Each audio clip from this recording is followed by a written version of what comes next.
하나님의 말씀을 같이 보시겠습니다. 우리 출애굽기 21장 18절 말씀부터 27절까지 말씀을 우리 조금 길지만은 우리가 본문의 말씀을 함께 읽도록 하겠습니다. 18절에서 27절입니다.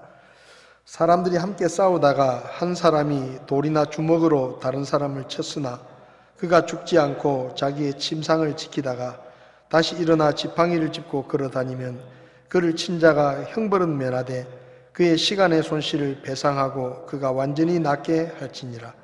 사람이 자기 남종이나 여종을 막대기로 쳐서 자기 손밑에서 죽게 하면 반드시 형벌을 받으려니와 그럼에도 불구하고 그가 하루나 이틀을 살아있으면 형벌을 면하리니 이는 그가 그 사람의 돈이기 때문이니라. 사람들이 싸우다가 아이를 뵌 여인을 다치게 하여 그녀의 열매가 그녀에게서 나왔는데 다른 손해가 뒤따르지 아니하면 그는 그 여인의 남편이 요구하는 대로 반드시 형벌을 받되 재판관들이 결정하는 대로 지불할지니라. 그러나 어떤 손해가 뒤따르면 너는 생명은 생명으로, 눈은 눈으로, 이는 이로, 손은 손으로, 발은 발로, 화상은 화상으로, 상처는 상처로, 매는 매로 갚을지니라. 사람이 자기 남종의 눈이나 여종의 눈을 쳐서 멀게 하면 그의 눈으로 인하여 그를 놓아 자유로이 가게 할 것이며 자기 남종의 이나 여종의 이를 치면 그의 이로 인하여 그를 놓아 자유로이 가게 할지니라. 아멘. 자리에 앉으시겠습니다. 잠시 기도하겠습니다. 하나님 아버지, 선하고 신실하신 하나님께서 우리와 늘 함께 하시며 우리를 도우시고 주님의 손으로 우리를 붙드셔서 어려움 가운데서 건져주시며 주님의 은혜 안에서 강할 수 있도록 저희들과 함께 해주시는 하나님의 사랑과 은혜를 감사합니다. 이 땅에 사는 것이 믿음으로 살기 어렵고 힘든 것이 많지만 하나님의 나라를 소망하며 우리 마음속에 흔들림 없이 믿음으로 살 수 있도록 도와주시고 거룩한 삶으로 하나님 앞에 영광을 돌릴 수 있게 저희들의 연약함을 도우시고 우리를 붙들어 주시기를 원합니다. 우리의 삶 가운데 할 수 있는 대로 하나님의 말씀에 순종하며 주님이 기뻐하시는 삶을 살기를 원합니다. 저희들에게 말씀을 통해 주님의 뜻을 밝히 가르쳐 주시고 우리가 그 말씀을 들을 뿐만 아니라 믿고 순종해서 하나님 앞에 영광을 돌릴 수 있도록 도와주시옵소서. 이 시간 주님의 말씀을 함께 나눌 때 주의 성령님께서 종의 입을 다스리시고 오직 하나님의 말씀만 선포되게 종을 도와주시옵소서. 예수님의 이름으로 기도했습니다. 아멘. 출애굽기 21장 말씀을 통해서 지금까지 주인이 종들을 어떻게 대해야 하는지, 또 다른 사람을 죽이거나 납치한 사람과 또 부모를 때리거나 부모에게 저주하는 그런 사람을 어떻게 처벌해야 하는지 그에 관한 말씀들을 함께 살펴보았습니다. 사람이 고의적으로 다른 사람을 죽이거나 다른 사람을 납치하거나 유괴해서 돈을 받고 팔아넘기는 인신매매를 하거나 아니면 그 사람을 강제로 억류하면 그런 죄들은 하나님의 주권을 침해하는 신성모독이기 때문에 반드시 죽이라라고 말씀하셨습니다. 그리고 하나님께서 맺어주신 부모를 공경하지 않고 부모에게 폭행을 행하거나 또 저주하며 거친 욕을 하면 그런 자식도 반드시 죽이라라고 말씀하셨습니다. 이런 일을 통해서 우리는 하나님께서 어떤 죄들을 정말로 싫어하시는지 우리가 배울 수가 있었습니다.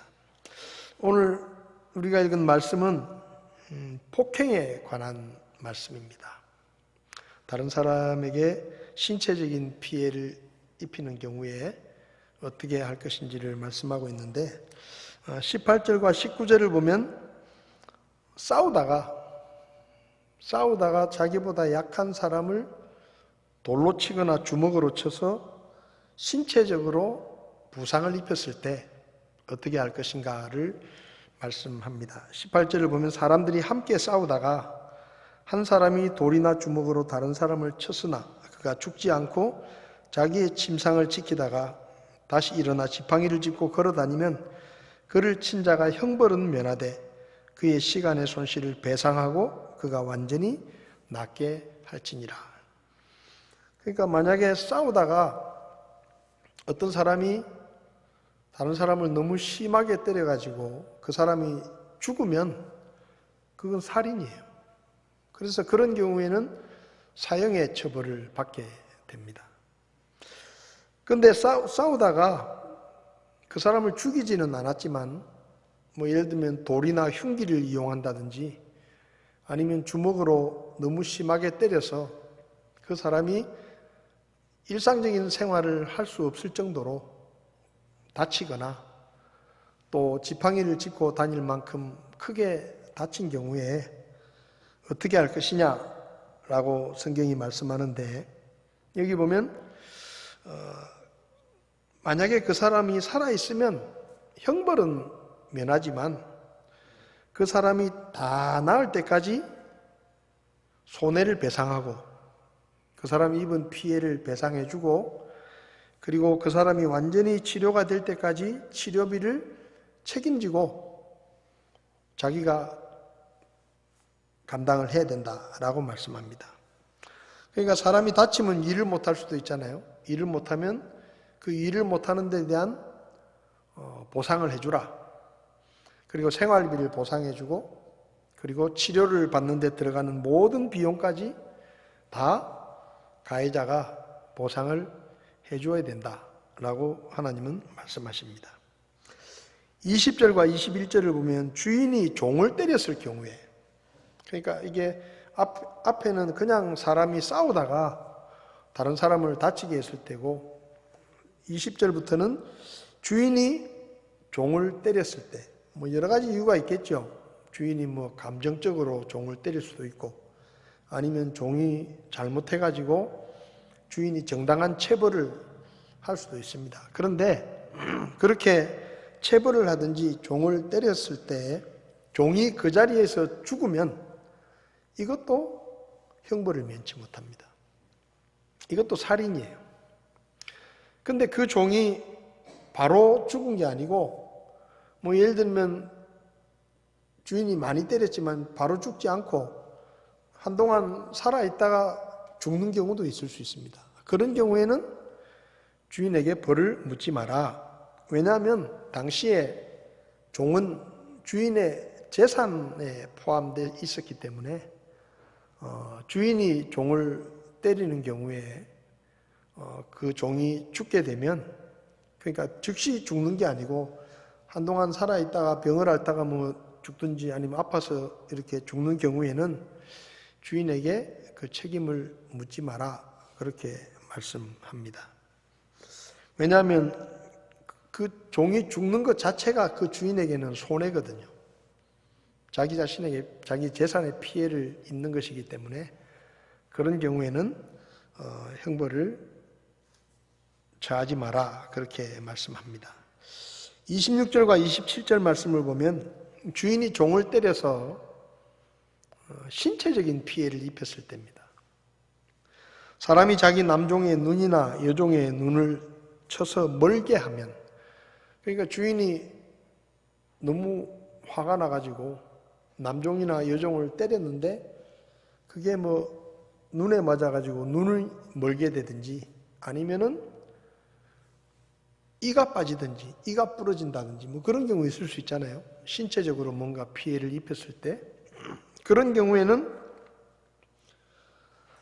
그 보상으로 그 종을 그냥 풀어줘라. 일할 기간이 남아있더라도 주인이 종에게 신체적인 피해를 입혔을 때는 그 신체적인 피해를 입힌 것 때문에 종을 반드시 풀어줘야 된다라고 말씀하십니다. 22절과 23절을 보면 이제 그 임산부에 대한 그런 이야기입니다. 사람들이 싸우다가 아기를 뵌 여자를 밀치거나 해가지고 이 여자에게 문제가 생겼을 때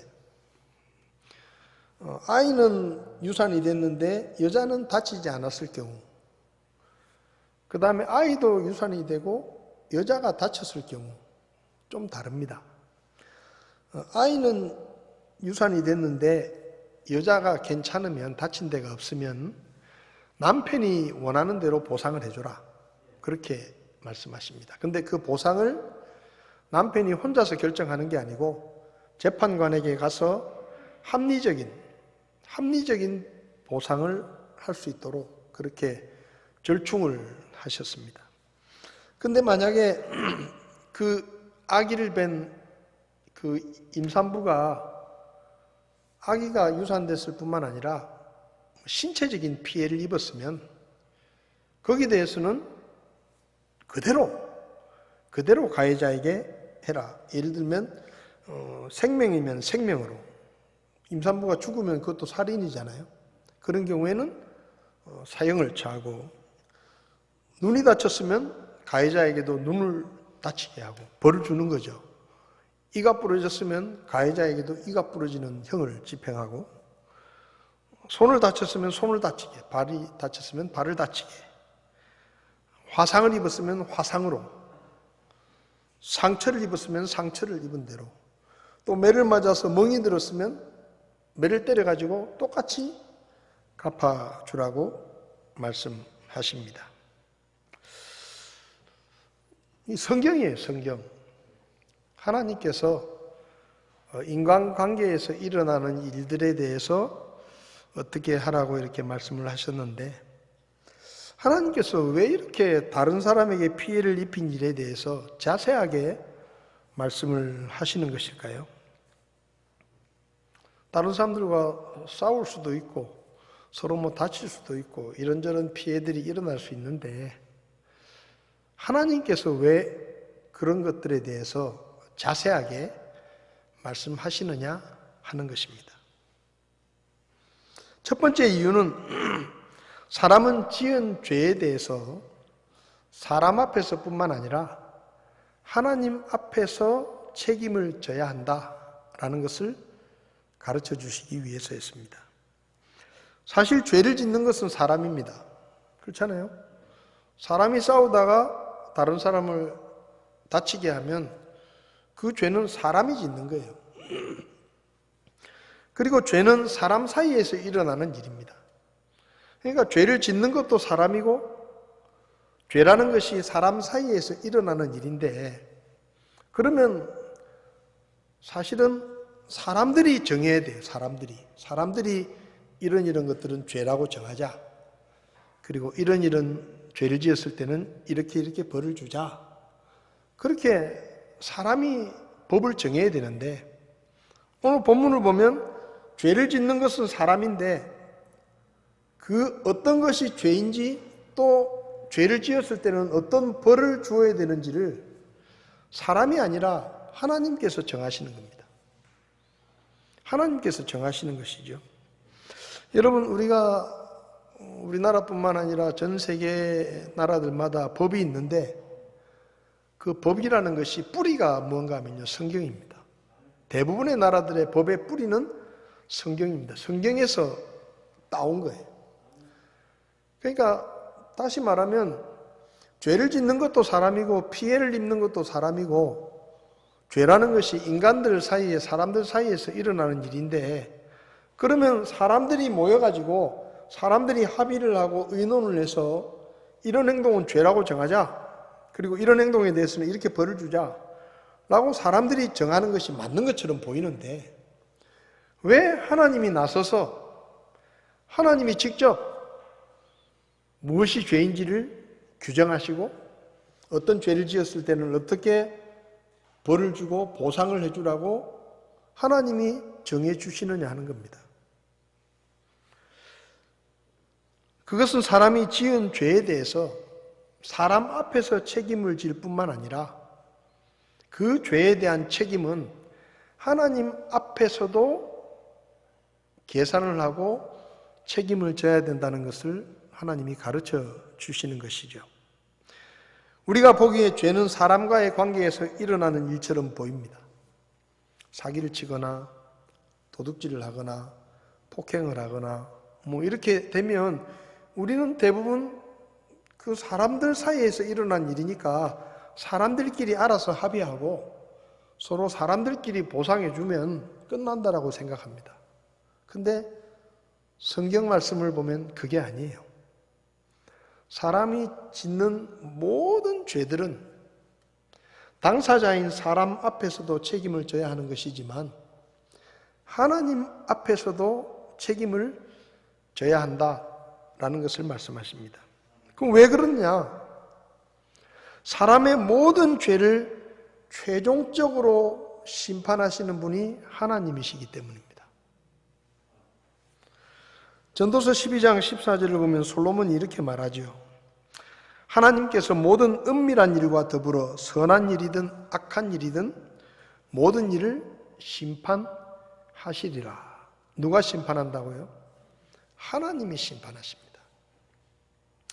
여러분, 사람이 죄를 지으면 그 당사자인 사람에게만 보상을 해주고 그 사람과 합의를 하면 끝나는 게 아니고 그 죄에 대한 하나님 앞에서의 책임은 그대로 남아있는 거예요. 예전에 밀양이라는 영화의 내용이 뭔가 하면 어떤 사람이 딸을 죽였는데 그 딸의 엄마가 그 교도소에 잡혀있는 그 범인을 찾아갑니다. 근데 그 범인이 뭐라고 말하는가 하면 내가 하나님 앞에 용서를 구했는데 하나님이 나를 용서해 주셨다. 당당한 거예요. 하나님이 나를 용서해 주셨다. 그러니까 여러분, 하나님 앞에서 용서를 받았으니까 사람과의 관계에서는 책임이 없다? 그게 아니에요. 죄는 사람에게도 책임이 있고 하나님 앞에서도 책임이 있습니다. 반대로 내가 잘못했는데 그 피해자하고 내가 합의를 해가지고 원만하게 해결을 하고 이랬으니까 난 법적으로 처벌 안 받는다. 그러면 그 죄가 없어지는 것이냐? 그렇지 않습니다. 하나님 앞에서 그 죄에 대한 심판을 반드시 받게 됩니다. 그래서 솔로몬은 말하는 거예요. 모든 은밀한 일과 더불어 선한 일이든 악한 일이든 하나님이 심판하신다. 그래서 우리는 우리가 지은 죄에 대해서 하나님 앞에서 책임을 지는 것입니다. 우리가 죄를 누구에게 용서받죠? 하나님께 용서받는 거예요. 왜? 하나님이 최종적인 심판자예요. 그래서 하나님이 우리를 보시고 죄가 없다 하면은 마치 대법원에서 죄가 없다라고 무죄가 선고되는 것처럼 죄가 없는 거예요. 근데 하나님께서 죄가 있다라고 말씀하시면 하나님 앞에서는 죄가 있는 것입니다. 디모데후서 4장 1절에서도 사도 바울이 뭐라고 말합니까? 그러므로 내가 하나님 앞과 주 예수 그리스도 앞에서 곧 친히 나타나실 때 자신의 왕국에서 산자와 죽은 자를 심판하실 분 앞에서 내게 명하노니. 사도 바울이 뭐라고 말합니까? 산자와 죽은 자를 심판하시는 분이 하나님이시다. 바꾸어 말하면 모든 사람을 심판하시는 분은 하나님이시다. 로마서 14장에서 사도 바울은 다른 사람을 판단하지 마라 라고 말씀합니다. 그렇게 말씀하면서 뭐라고 말하는가 하면 우리가 다 그리스도의 심판석 앞에 서게 될 것이다. 네가 누군데 형제를 판단하고 네가 누군데 형제를 심판하느냐, 그렇게 하지 마라. 14장 10절에 그랬어요. 그런데 내가 어찌하여 내 형제를 판단하느냐, 어찌하여 내 형제를 무시하느냐. 우리가 다 그리스도의 심판대 앞에 서리라. 기록된 바 내가 살아있음을 두고 맹세하노니 모든 무릎이 내게 굴복하고 모든 혀가 하나님께 자백하리라. 주가 말하노라 하였느니라. 그러므로 이와 같이 우리 각 사람이 자신에 관하여 하나님께 회개 보고를 그러니까 모든 사람은 자기가 행한 일들에 대해서 하나님 앞에서 심판을 받게 되고 하나님의 판결을 받게 되는 것입니다. 그러니까 내가 죄를 지었는데 그 피해자하고 합의를 해가지고 깨끗하게 끝났다고 해서 내 죄의 책임이 없어지는 것도 아니고요. 내가 죄를 지었는데 대한민국이란 나라의 법에 의해서 감옥에 가서 징역을 만기 출소를 한다고 해서 내 죄에 대한 책임이 없어지는 게 아니라는 겁니다. 뭐가 남았어요? 하나님 앞에서의 책임이 남아있는 겁니다. 우리가 예수님을 믿고 모든 죄를 용서받아서 우리는 구원을 받았습니다. 그렇지만 우리가 모든 죄를 용서받았다고 해서 죄를 짓지 않는 것은 아닙니다. 우리가 죽을 때까지 지은 모든 죄를 이미 용서받았지만 우리는 살아가면서 죄를 짓습니다. 물론 그런 죄 때문에 우리가 구원을 잃어버리거나 지옥에 가는 건 아니에요. 구원받은 사람은. 그런데 그 죄에 대한 책임까지 면제되는 것은 아닙니다. 우리가 예를 들어서 다른 사람을 다치게 했는데 나는 하나님 앞에 다 용서를 받았어. 그러니까 이건 죄가 아니야. 난 당신한테 책임질 필요 없어. 그게 아니라는 거예요. 죄에 대한 책임은 우리가 반드시 져야 하는 것입니다. 우리가 죄를 지으면 하나님과의 관계가 멀어질 수도 있습니다. 그리고 때로 하나님께서 우리를 징계하시거나 우리에게 어떤 고난을 겪게 하셔서 우리가 지은 죄에 대한 책임을 물으실 수도 있습니다. 그래서 우리는 우리가 지은 죄에 대해서 사람 앞에서뿐만 아니라 하나님 앞에서도 내가 책임을 져야 된다라는 생각을 가지고 죄를 짓지 않도록 힘쓰는 그런 삶을 살아야 합니다. 그래서 하나님께서 일일이 무엇이 죄인지, 죄를 지은 사람에게 어떻게 벌을 줘야 되는지를 사람이 아니라 하나님이 정해주신 것은 모든 죄에 대한 책임은 하나님 앞에서도 져야 된다라는 것을 알려주신 것이죠. 그 다음 두 번째로 이 말씀을 통해서 하나님께서 우리에게 가르쳐 주시는 것은 약하고 힘없는 사람을 배려하고 보호해 주어야 한다는 것입니다. 하나님께서 하나님의 백성인 이스라엘에게 주신 율법을 자세히 살펴보면 약자를 배려하고 약자를 보호하기 위해 주신 말씀들이 굉장히 많습니다. 본문 말씀도 둘이 싸우다가 다친 사람, 무슨 말이에요? 싸움에 진 사람, 싸움에 져가지고 더 많이 얻어맞은 사람, 그 사람을 보호하는 말씀이에요. 여러분, 싸움에 누가 집니까? 힘이 센 사람이 지는 게 아니에요. 강한 사람이 지는 게 아닙니다. 강한 사람과 약한 사람이 싸우면 강한 사람이 이깁니다. 그래서 하나님의 법은 약한 사람을 보호하기 위해서 주신 말씀이에요. 싸우다가 힘이 딸려서 얻어맞은 사람, 더 많이 맞은 사람, 그 사람을 보호하라는 것이죠. 그 다음에 주인이 강한 자입니까? 종이 강한 자입니까? 주인이 강자입니다. 근데 그 강자가 힘없는 종에게 폭행을 했을 때 힘이 없는 사람을 보호하기 위한 말씀으로 주신 것이죠. 그 다음에 임산부, 지하철이나 버스를 타면 노약자석이 있고 그리고 임산부를 위한 자리도 있습니다. 왜 임산부를 특별한 자리를 만들어 놓죠? 약하다 이 말이에요. 자기를 보호하는 힘이 약하다는 겁니다. 행동도 둔해지고, 그죠? 그리고 뱃속의 아이도 보호를 받아야 되기 때문에 행동에 제약도 따르고 피해도 더 크게 입을 수 있기 때문에 이런 약자들을 보호하는 것이죠. 물질 만능주의와 자본주의 사회인 이 세상에는 강한 자가 있는가 하면 약한 자도 있습니다. 부자가 있는가 하면 가난한 사람도 있고 힘이 있는 사람이 있는가 하면 힘이 없는 사람도 있습니다. 성경의 가르침에 따르면 하나님께서 누군가를 더 부유하게 하시거나 더 강하게 하신 것은 그것으로 자기 이익을 쫓고 자기를 위해서 쓰는 것이 아니라 자기보다 약하고 가난한 사람들을 배려하고 돌봐주고 보호해 주라고 하신 것입니다. 그런데 우리가 사는 사회는 그런 사회가 아니에요. 대부분의 강한 자들은 약한 자들을 돌봐주고 배려해 주기보다는 무시하고 압제합니다. 소위 말해서 갑질을 하죠. 대부분의 부유한 자들은 가난한 자들이 가진 작은 것까지도 빼앗으려고 합니다.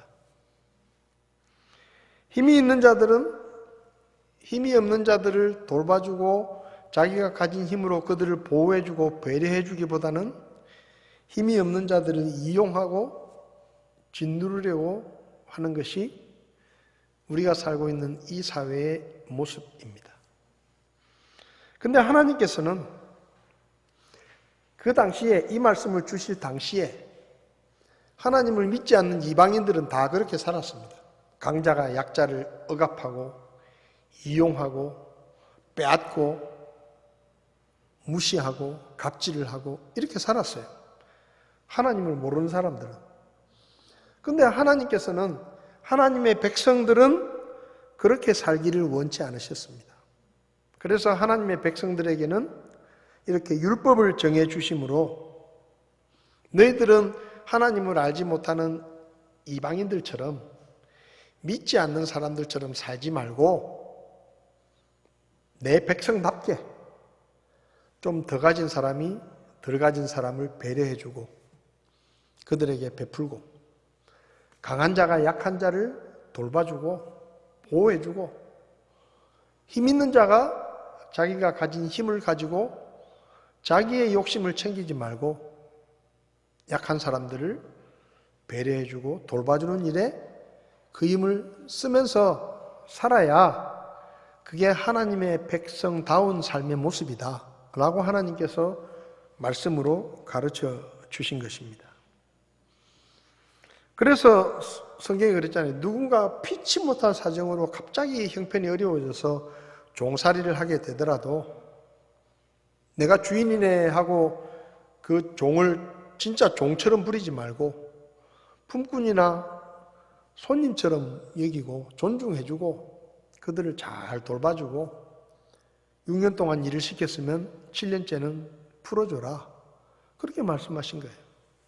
그리고 풀어줄 때도 빈손으로 보내지 말고 퇴직금을 두둑하게 챙겨줘가지고 네가 더 부자 아니냐, 네가 더 많이 가지고 있지 않느냐, 그러니까 네가 가진 것을 나눠줘가지고 그 사람이 또 형편이 어려워서 다른 집에 종으로 팔려가지 않도록 배려해주고 보호해주라고 말씀하신 것입니다. 그리고 어려운 사람들에게 돈을 빌려주거나 식량을 꿔줄 때도 그걸 뭐 이자를 받아가지고 자기의 이익을 챙기려고 하지 말고 이자 받지 말고 돈 빌려주기도 하고 식량을 꿔주더라도 너의 유익을 구하려고 하지 마라. 그렇게 말씀하신 것이죠. 그리고 본문에서도 힘이 없어서 싸움에 지고 맞은 사람, 주인에게 학대받는 종들, 힘이 없는 임산부들의 피해에 대해서 될 수 있으면 그들이 피해를 당하지 않게 배려하고 보상해 주라고 말씀하신 것입니다. 고린도후서 8장 14절을 보면 사도 바울이 이렇게 말씀합니다. 다만 균등의 원리를 따르려는 것이니 곧 이제 이번에는 너희의 넘치는 것으로 그들의 부족함을 공급하고 또한 그들의 넘치는 것으로 너희의 부족함을 공급하여 균등하게 하려는 것이라. 이게 무슨 말인가 하면요, 한마디로 말하면 이런 거예요. 사람이 항상 부자가 아니다. 네가 지금은 부자인데 나중에 네가 어려워질 수도 있다. 네가 지금은 힘이 있지만 나중에 네가 힘없는 사람이 될 수도 있다. 그러니까 네가 지금 부유하면 나중에 네가 가난한 사람이 될지도 모르니까 가난한 사람들에게 나눠줘라. 그러면 나중에 네가 가난한 사람이 되었을 때에 또 누군가가 너에게 필요를 채워주지 않겠느냐, 그런 말씀이에요. 여러분, 사람이 그렇잖아요. 항상 부자로 사는 게 아닙니다. 항상 건강한 게 아니에요. 나도 아파서 병원에 입원할 수도 있고 행동이 불편할 수도 있어요. 항상 젊은 게 아니에요.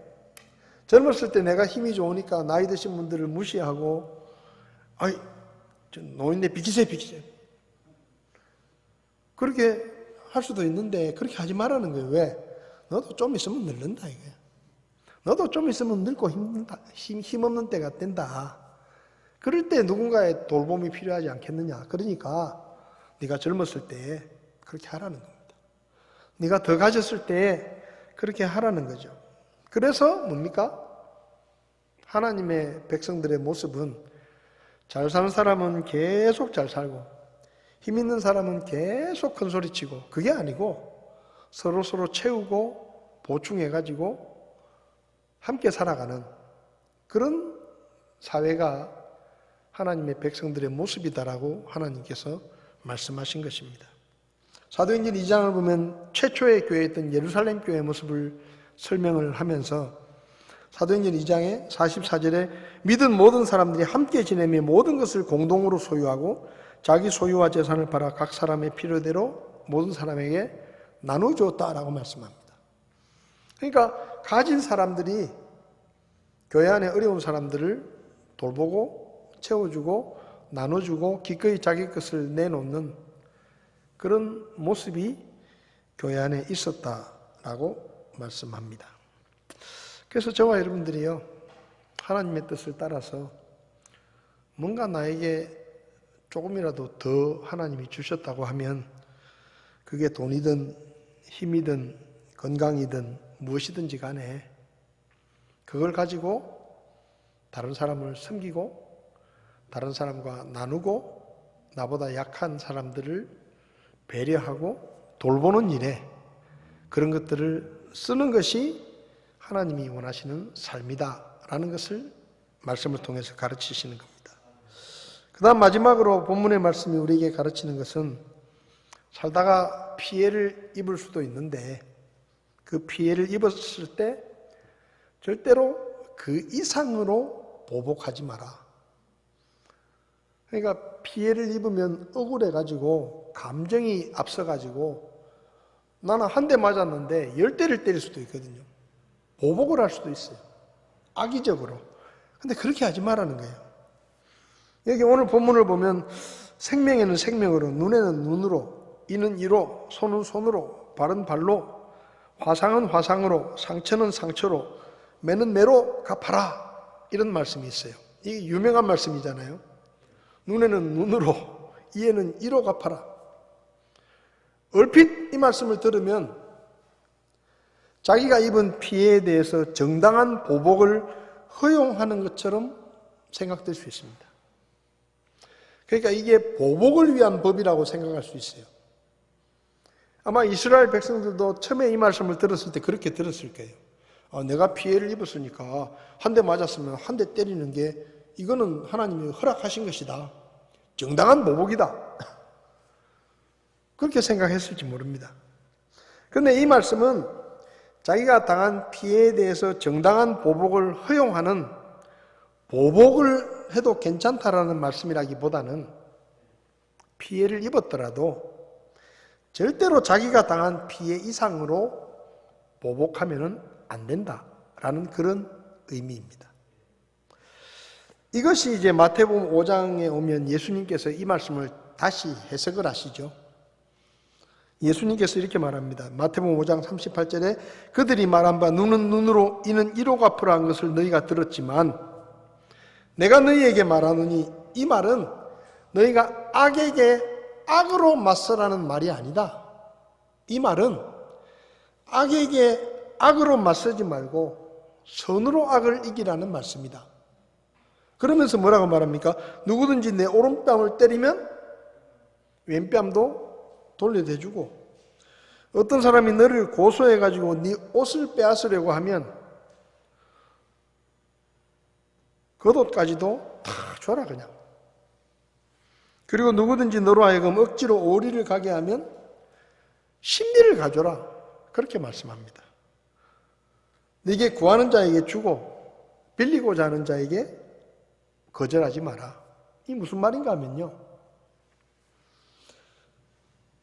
이 출애굽기 말씀에는 눈의 눈으로 이는 이로 마치 자기가 당한 피해를 그대로 보복하는 것을 정당한 보복으로 하나님이 인정하시는 것처럼 오해하고 있는 사람들에게 이 말씀의 진짜 의미는 그런 게 아니다.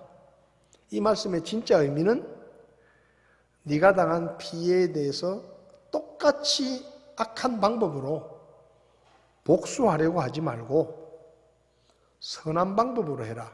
그 선한 방법이 뭐냐? 억울한 일을 무조건 참으란 얘기냐? 그게 아닙니다. 이 말씀을 읽으면 참 예수 믿는 사람들은 바보같이 살아야 되잖아요. 한 대 때리면 여기도 때려주세요. 응? 가진 돈 다 내놔. 그런데 집에 있는 돈까지 갖다 주고. 응? 나 혼자 가기 심심하니까 나하고 같이 갔다가 나 바래다 주고 네가 가. 그렇게 억지로 나는 가기 싫은데 그러면 또 그것도 따라가지고. 그럼 뭐예요? 바보처럼 살라는 거 아닙니까? 무조건 참고 손해를 입어도 참고 억울한 일을 당해도 참고. 그럼 예수 믿는 사람들은 그렇게 바보처럼 살라는 얘기입니까? 그게 아니에요. 로마서 12장을 보면 이 말씀을 우리가 그렇게 받아들여야 되는 이유를 설명하시는데 로마서 12장 17절부터 보면 아무에게도 악을 악으로 갚지 말고 모든 사람의 눈앞에서 정직한 일들을 예비하라. 가능하다면 너희가 할 수 있는 대로 모든 사람과 화평하게 지내라. 극진히 사랑하는 자들아 너희 스스로 원수를 갚지 말고 도리어 진노하심에 맡기라. 기록된 바 원수 갚는 일이 내 것이니 내가 갚으리라 주가 말하노라 하였느니라. 무슨 말입니까? 억울한 일을 당했다. 내가 부당한 일을 당했다. 똑같이 갚아줘야 된다고 생각이 들지만 우리는 그렇게 하면 안 되는 거예요. 상대방이 나에게 악을 행했다고 해서 나도 똑같이 악으로 악을 맞서지 말고 네가 당한 억울한 일에 대해서 누가 아신다고요? 하나님이 아신다. 그리고 하나님은 어떤 분이에요? 공의로우신 분이시다. 네가 당한 억울함, 네가 당한 피해, 네가 나서서 갚으려고 하지 마라. 그럼 똑같은 사람이 된다.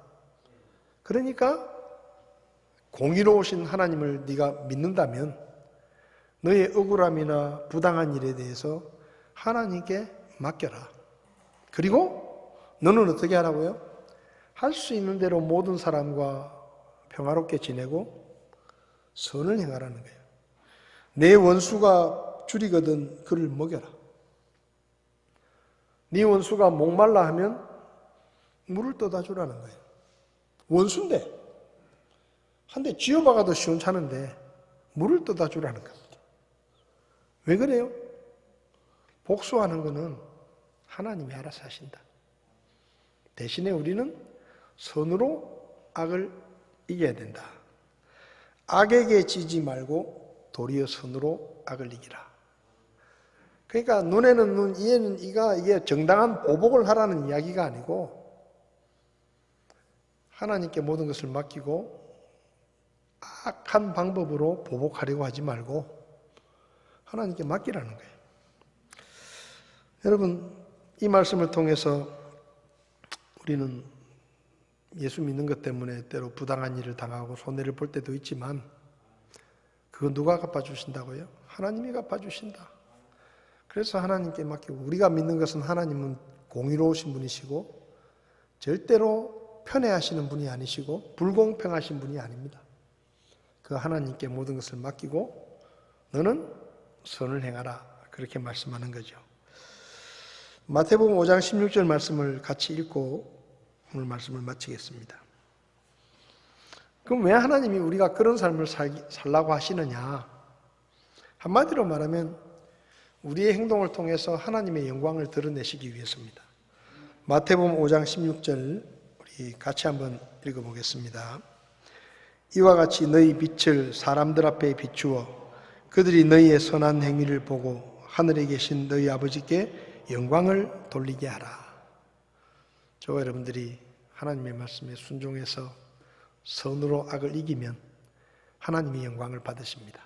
그래서 우리가 하나님 앞에서 믿지 않는 사람들과 다른 삶으로 하나님 앞에 영광을 돌리는 그런 우리가 되었으면 좋겠습니다.